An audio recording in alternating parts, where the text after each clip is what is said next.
I want y'all to understand that when the Bible talks about the return of Christ, it is talking about the return of Christ consciousness. Christ consciousness is the Kundalini energy that rises from your root chakra. When I talk about masculinity being an illusion because it holds the key, your physical experiences hold the key to your memories, the whole idea of masculinity, the whole idea of decentralization is the men are chaotic because that chaos is what fuels order. That chaos is what reminds her of her power. So when we look at Teyana Taylor's, and this is the beauty, and see y'all, that whole Tyler Perry hate is played. Y'all need to start understanding. Y'all need to start looking at the underlying teachings. Y'all need to start looking at it metaphysically, because Tyler Perry is not showing us the struggling black woman.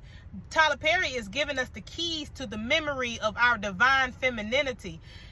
The reason why he paired Teyana Taylor and Taraji P. Henson in this movie, it is revealed in this performance. Because when you look at the beginning of it, the red that they are wearing, so we keep thinking it's demonic, but see, the etymology of the word demonic is genius. Genius is the gene of Isis, as in Genesis. So the deep sleep that is spoke about in that book, in the book of Genesis, Adam's deep sleep, Adam never woke up. And see, that is the purpose of the narcissistic system of the patriarchy, because men are here to serve a purpose, and that is to awaken the divine femininity. That is to reconnect women with the power that is their true source, that is held in the womb. The matrix, the etymology of the word matrix is womb. It is matrix. It is the mother's tricks. The matrix is the architecture of the universe, and the womb man is the true mason. So when we look at this performance, the red that they are wearing is symbolic to the blood.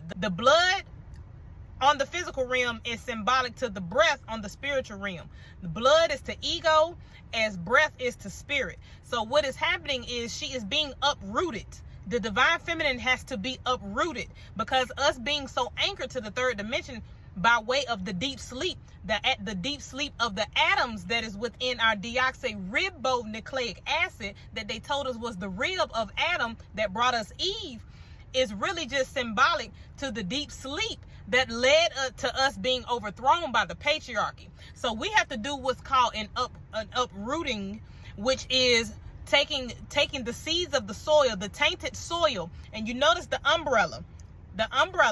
It is covering us from the taintedness that is coming from above. The illusions that cause the confusion that disconnects us from the source of who we truly are. So with that unearthing, with that uprooting, when I made that video saying that men cannot be healed, they have to be uprooted, that is because they are by their metaphysical anatomy anchored to the third dimension. That is why they don't understand what it means when we say that masculinity is an illusion, because masculinity is just the physical presence. The physical, anything that you see is not your reality. That does not mean it is not real, but that is not the true self. That is not true to who you are. So once we uproot that, by way of the chaos that is being ensued by the patriarchy, that is the narcissism that we are dealing with as women, that is causing us to decenter the paradigm and recenter us around our divine femininity. That is what's being represented by the red. That is the blood. Think of it as the blood cells. The blood cells, right?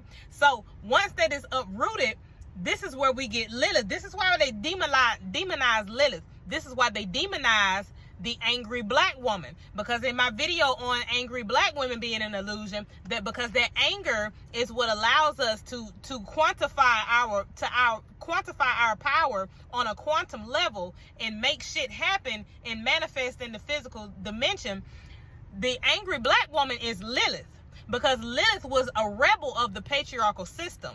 That is why you don't know, the Christians don't know that is Adam's first wife. But see, Lilith could not be controlled. Lilith was a warrior of the divine feminine nature, which is the natural order of the universe, because energy is feminine, and feminine energy can project itself inwardly or outwardly. The outward projection of feminine energy is what gives us the masculine body, or the physical body, which is what has been derived further into the third degree and gave us the male that we see today. This is the architecture of the patriarchy. This is the illusion that we are referring to.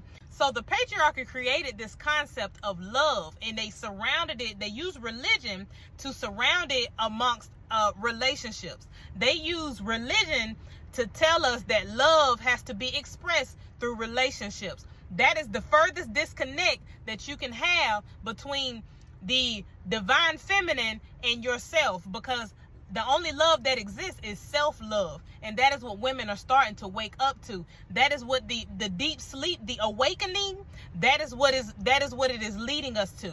So now once she experiences the narcissism, now remember, narcissism is the narc of Isis, the narc being the narcotic, which is the deep sleep of Adam, which is the deep sleep of our atoms. And as I break down, the atoms being sleep is just them being slowed down. To slow down your vibrations is to be low vibrational. So once you slow down to a certain point, it bursts the antimaterialic matter, which gives us religion, the patriarch, and everything of that nature. The things, the artificial political laws that are designed to keep the divine feminine in line. Line meaning bound, meaning unable to escape, meaning enslaved. So through her chaotic experiences, she is forced to awaken. Her awakening, the rage that Taraji is talking about in this part, that divine feminine rage is her Lilithian frequency. That is what restores natural order. So the masculine of today is tasked with creating this division within her so that she can remember that she is too far away from her center point, which is her.